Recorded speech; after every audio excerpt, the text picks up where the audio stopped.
right, thank you for helping out. Sometimes business is like this, you know? Yeah, it keeps things exciting. Sean, if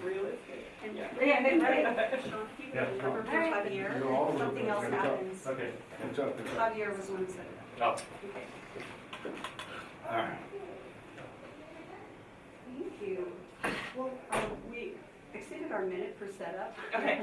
And that wasn't your fault at all. So we can go right into the presentation time. Okay. I'll just start that now. Anytime you're ready. Solid, secure, and steady. That's what the people of Venezuela are looking for in their future. After years of political turmoil and economic instability, Venezuelans are looking for someone to step up and take the first step on the path to forging stability. Now today, you've asked us to identify some funding sources, preview partners that we can work with, and create a plan for long-term sustainability. By working with 3 different funding sources, partnering with 2 key suppliers, and utilizing oversupply and cryptocurrency during our long-term plan, we believe that we can improve the economic well-being of Venezuela and extend our network of global brands.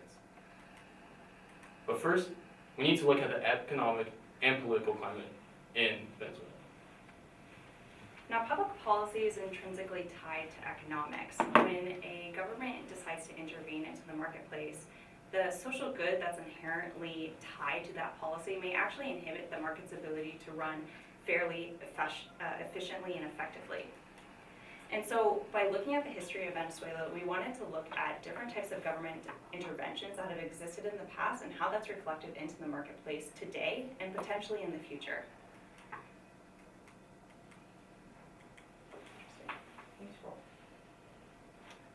Thank you. Okay. So Hugo Chavez actually introduced currency controls in 2003, and the purpose of these was to bolster diminishing foreign reserves as well as decrease prices for consumer goods. And when Nicolas Maduro actually rose into power after Chavez, he introduced the Fair Prices Law, which essentially reduced prices for consumers even further in order to supposedly provide some economic stability for consumers. And he further devalued the currency in 2016 by 37%, which severely impacted the market's ability to run efficiently. Now, based off the graph here, it's just a simple supply and demand curve. But as we can see from the price ceiling with that government-imposed price, the quantity demanded is actually significantly greater than the quantity that's able to be supplied. And the reason for this is that suppliers are, one, no longer incentivized to stay in the market if the price is so low that they're no longer able to meet those upfront costs. Or 2, it also deters suppliers from even entering the market because the upfront costs are so high. And so key facts associated with this is that populist ideals to support the government essentially impact the economy, and then also state controls prices have actually led to shortages, as well as the emergence of the black market, which continues to plague the market today. And retailers, as I mentioned before, are unable to meet those upfront costs and potentially would leave the market. So needless to say, the price mechanism no longer reflects the true supply and demand relationship, and that poses a risk in the future. So the key strategy that we wanted to introduce was actually to increase the supply in the market. We wanted to use just a basic economic strategy by oversupplying the market with goods and potentially incurring some short-term losses. But in the long run, we would be able to exist in the economy. We would be able to exist in that particular market set and be able to support the consumers in the long run. And so based off of that market presence and based off of that rigor and that risk level that the company is willing to take, we're able to meet the demand of consumers and be able to exist in the market when most competitors wouldn't even think of entering in the first place. So some of the legal considerations involve the different types of business entities that are involved in the donation process. And so we wanted to look at different funding sources, but before we did that, we wanted to look at different entities that exist. And so for simplicity's sake, we use corporations and nonprofit organizations. And corporations are simply legal entities that have varying levels of ownership between the owners of the company. And then nonprofit organizations are all classified under 501c IRS terms. And so they're often different types, but the kinds that we wanted to focus on are the ones listed above. And so there are different types of donations that can be received. There are different types of donations that can be received by both of these entities. And so corporations are able to receive monetary donations in the form of gifts, whereas nonprofit organizations are able to receive donations in the form of charitable contributions. And the reason why this is significant is because the IRS actually designates these as different monetary donations, and they actually provide donors with tax exemptions, which provides an incentive for donors to primarily use nonprofit organizations for donations. And so because MaxiaNet is a corporation, we wanted to take all of these restrictions in mind, not only for how they can actually allocate the funding that they currently have, but also how can they receive funding in the future from other organizations, given that by law, corporations cannot receive donations from nonprofit organizations because the IRS determines that that's essentially misaligning with the goals of a nonprofit organization. Now, as was mentioned, we're going to need some funding sources in the beginning for our short-term plans. Now, we think there are 3 different options that we can look to. First, we can see foundations as a way for us to fund our project, specifically those that are working with for-profit organizations, like the Bill and Melinda Gates Foundation, as an example. In addition, we can look to private equity as a group, specifically investment funds, like the Miranda Capital Partners.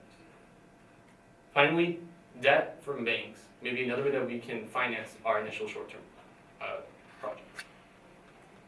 Now, it's also important to look at the mechanics of how we chose our suppliers.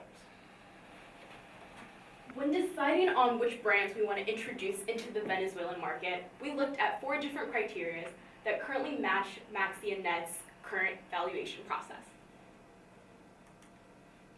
The first being selective offerings. We wanted to find a brand that had a unique value proposition that we could introduce into the Venezuelan market as a new brand. Next, we focused on their exclusivity.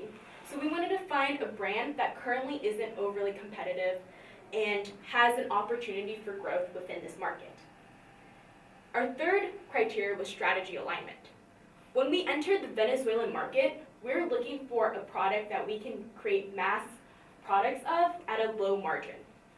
And finally, we wanted to evaluate the global focus. So which brands and suppliers are actually looking to enter the Latin American market that aren't already there? We found that these 2 brands, Bamboo Nature, which has more of an eco-friendly focus on their diapers, as well as Delano, which is more of a disposable diaper product, were the best options. So introducing your newest line of personal hygiene. Bamboo Nature is a diaper that is focused around eco-friendly diapers. Their diapers are not biodegradable, but within their supply chain, they use renewable resources, so it is more friendly. We see that consumer trends will move towards sustainable tastes, and we believe that if you do choose to partner with Bamboo Nature, that it will give you a step up because you're already projecting those trends with your consumers, and because you have projected that, we are anticipating selling more of Bamboo Nature for those consumers. However, because we know that eco-friendly does mean a higher input cost within the manufacturing process, we are also aware of the risk of having high prices that may discourage Venezuelan consumers from buying these diapers, which is why we looked at another alternative supplier. Delano Diapers is a Czech Republic diaper company that creates disposable diapers. And we looked at disposable diapers because of the availability to produce in a high volume, and because of economies of scale, we can also anticipate to reduce our overall input costs, which means that at the end of the day, we'll be selling at a lower price to our consumers, which is what the Venezuelan market needs right now. Another benefit of Delano Diapers is that they have an additional brand of adult diapers, which if we choose to continue within the Venezuelan market, we can look at further product lines and different products that we can introduce as well. So there are a variety of different product options that we could choose to go. However, that doesn't necessarily answer the question as to whether or not there's a sizable enough market that we can choose to enter. Is the opportunity there? Well, the short answer is yes. The long answer is yes, but with considerable risk. But you know that. That's what makes Venezuela interesting. We conducted a price sensitivity analysis examining 5-year market forecasts under a couple of different levers of both price and volume. I would be happy to address those assumptions we made later on, but I want to mainly bring your attention to sort of the obvious conclusion. That the primary differential in overall projected market size is based off of consumption levels rather than price. That is the most significant factor involved. So there's a couple of reasons why this happens, but I postulate that the purpose behind this is actually due to, frankly, the reality of the economy. Lack of use is not a result of insufficient income, but rather a function of scarcity, of shortage. So what does that mean for you? How do you capitalize on this? Well, since 2015, no diaper manufacturer has embarked on a single advertising campaign, no product innovation, and yet diapers hit the shelves and they're sold almost immediately. So what does that mean for you? It means that as a brand, as a company that has positioned yourself for high volume, low margin transactions, this is a perfect opportunity.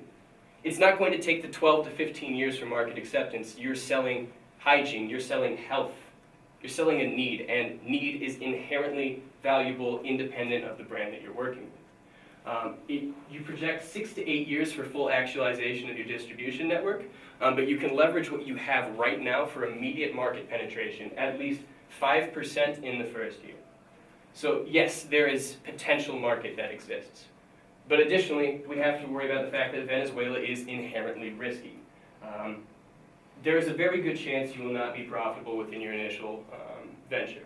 However, your own consumer research has indicated that the Latin American consumer is dependent upon accessibility. Their buying profile is dependent upon whether or not this is there and whether or not this is an option actually available to them, putting you in a position to benefit. However, that doesn't address hyperinflation. I'll get back to that. First, I would like to discuss the Venezuelan government. Historically oppressive, not great at economic policy. However, right now, their interests actually somewhat align with ours in a way that can position us for future success. In order to succeed in a hyperinflated market, you need pricing strategies that can adapt daily, if not hourly. You have experience adapting quickly, but the level of minuscule correction that you need to optimize is unsustainable for any company. So don't just fundamentally change the way in which money works. I'm kidding, but not entirely. Your solution lies in cryptocurrency, not in Bitcoin, not in a fluctuating asset market that doesn't have its inherent value tied to anything, but a collateral-backed asset which is redeemable for the underlying at a later date. And this already exists. It's called stablecoin. Walmart's working on it, Facebook's working on it. They've got a couple different large players that are trying to make this work. It is fiat currency-backed cryptocurrency, which will enable value to maintain its worth without being subject to depreciation over the immediate time horizon, our primary concern with price setting. You can use this to maintain the necessary margins. And it's being supported by the government, that alignment I was previously mentioned. They launched their own collateral cryptocurrency, the Petro. Whether or not that's actually effective or actually backed, kind of beside the point. The main thing is what they're doing is they're allowing the diffusion of innovation within the population, holding free classes in urban populations to get them used to crypto, having vendors and retailers accepted, trained, and creating regulatory bodies to oversee the process. It's something you can use because it's something they're making. However, they're not necessarily that historically successful at public investments, so we need some help. And the help is going to come in the form of two different aspects. First, we'll want other companies who are invested in cryptocurrency to come alongside us. Specifically, we've seen Facebook, Walmart, and other organizations, including Tether, look to cryptocurrency for their currency platforms. This is something that we can utilize for our own business. In addition, we also need to look at the longevity of stablecoin. Specifically, we need to support organizations who are promoting cryptocurrency to the general public, like PundiX. Now, it's also important to look at our timeline. Now, in the short term, we're going to negotiate with partners, and we're going to look to oversupply as our first step of action in the Venezuelan market. Long term, we're going to evaluate our performance based on our KPIs and look to market expansion as a future step. Now, overall, we've given you our 3-step solution. This is not only going to help you become profitable, but it's also going to help the people of Venezuela. People who've been struggling with increased rates of poverty, hyperinflation, and a lack of basic supplies needed for survival. These people are desperate for a brighter future, and you're that key to that future. You need to take the first step into forging stability. Thank you. Great. How was the time? Oh, good. Here are alarm Is that the So 5 we minute have- or is that the 1 minute? That's the termination of the presentation. They're good. So now we start the 8 minutes that the judges can interact with the presenters and ask your questions. Okay. Can we use the laptop to switch All right. slides? Beginning, They asked I think you guys did a good job of going into the the basic questions that were asked in the case. One question: when you did the presentation about the corporations' donations, Yes. the NGOs, the 301, Yes. 501s, Yeah. how did you tie it in?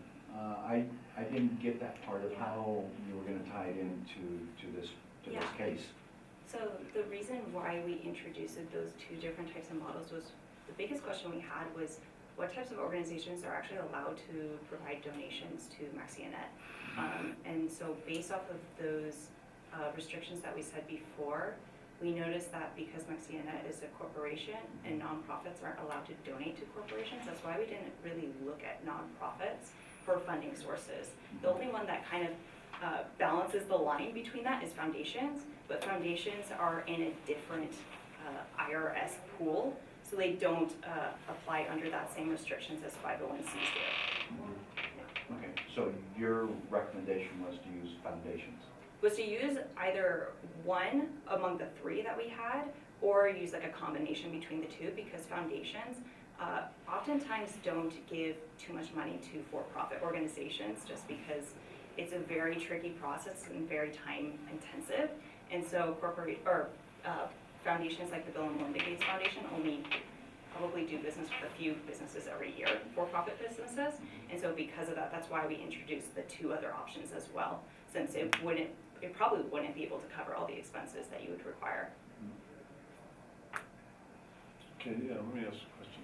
First of all, thank you very much. I think you guys did a great job, presented it very well. I have a question about the brand positioning. Who's the marketing person? Okay, so the question of the case is, what is the brand position for immediate acceptance and long-term? Yeah. How did you think about that? And tell me, how did you think about what customers or customer segments you would focus on, and then,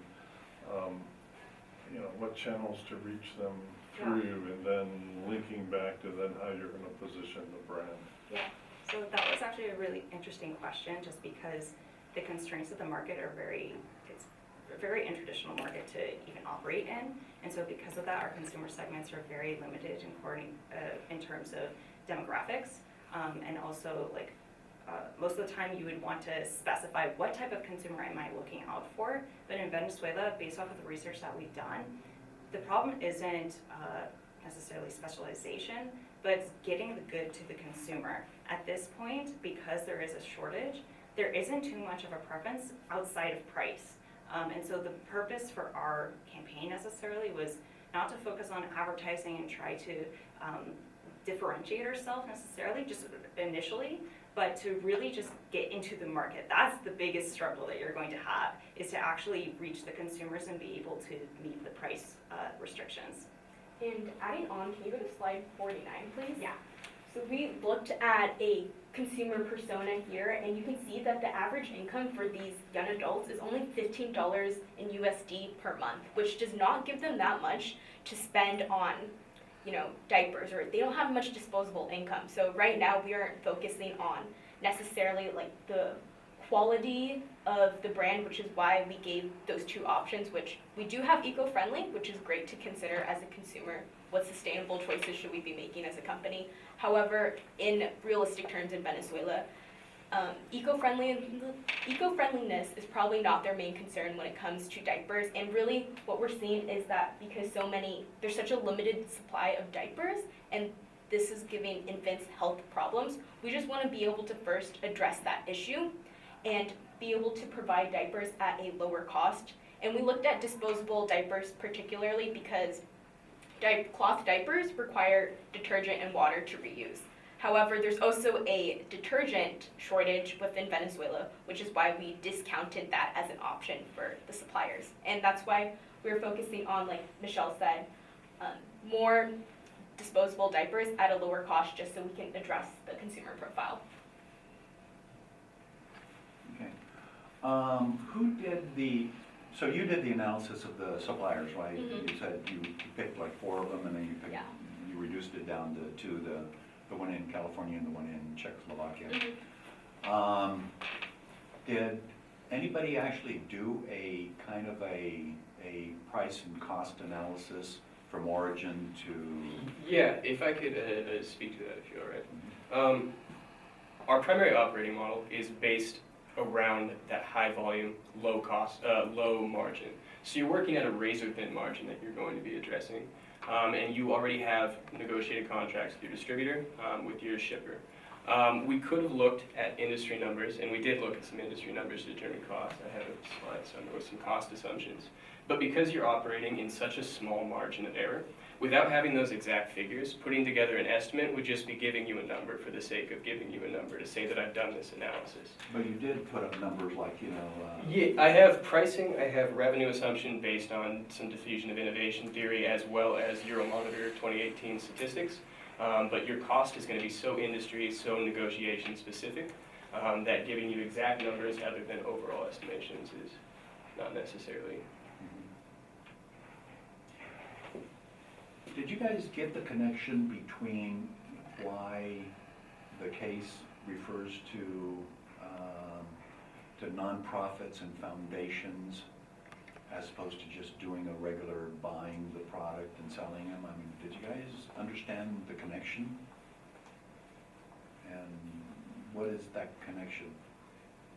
I think in terms of corporate social responsibility, we're trying to operate in a way that is ethical and is able to support the people in the country we're going to, not just making a profit. You're going to Venezuela, realistically you're not turning a significant profit. However, due to the legality constraints associated with a lot of those donations, you also need to be able to stand on your own 2 feet while this is happening. You have to be able to be a profitable business in order to give back. And we felt that was the most immediate pressing concern, and we believe that the corporate social responsibility addressing the infant mortality, the hygiene lack, was important and inferential, but it has to be able to work as a business to be able to work. Right. Different question? Yeah, maybe one last question. If you were the CEO of this company, or the father of the CEO of this company, what one thing worries you the most about this venture?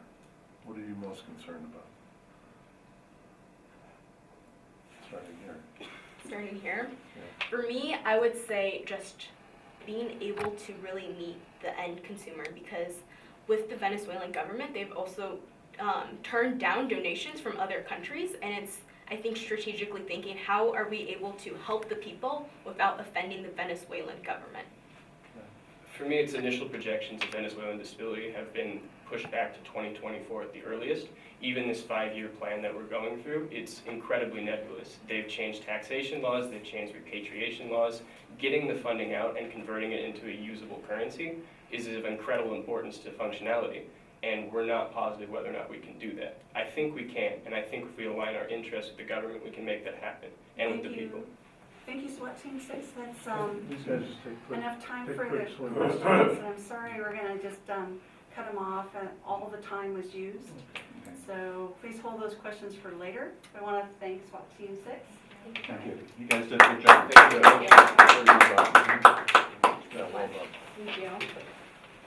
you so much. Thank you. Good job. Appreciate your time.